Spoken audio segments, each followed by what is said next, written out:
नाजरीन, 1971 पाकिस्तान के खिलाफ एक बैन अल-अक़वामी साजिश हुई जिसमें हमारा एक हिस्सा हमसे अलग हो गया।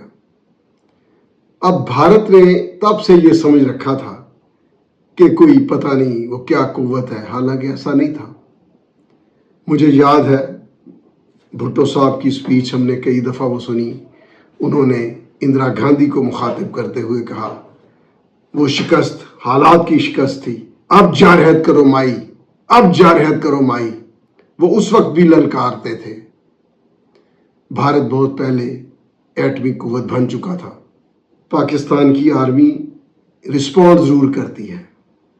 दुनिया की कोई भी कुव्वत कौमी सलामती के खिलाफ कोई वाक़या हो तो वो ज़रूर रिस्पॉन्ड करती है।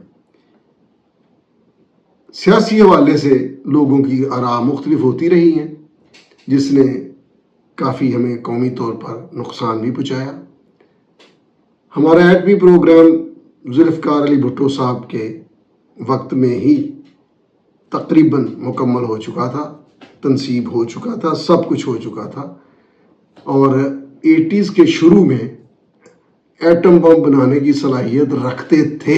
जैसे भुट्टो साहब के वक्त में फ्रांस के साथ जो मुआहदा हुआ था प्रोसेसिंग प्लांट का, तो पूरी दुनिया ने, अमेरिका ने, इधर उधर हिंदुस्तान ने, भारत ने बड़ा शोर मचाया और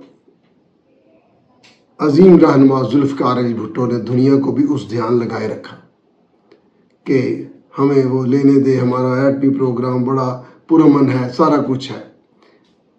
और फिर वो माहिदा टूटने के करीब आया, उसका हर्जाना मांगा गया, लेकिन हम अपना काम करते रहे।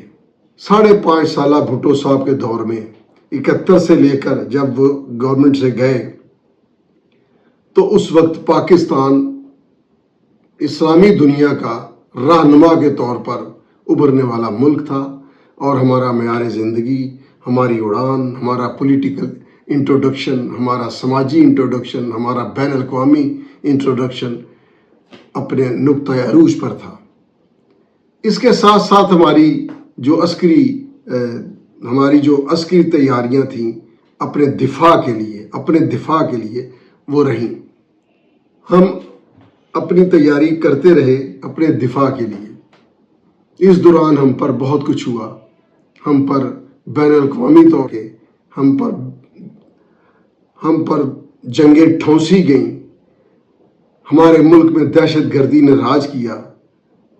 हम दहशत गर्दों का 30 साल मुकाबला करते रहे, अब भी दहशत गर्दी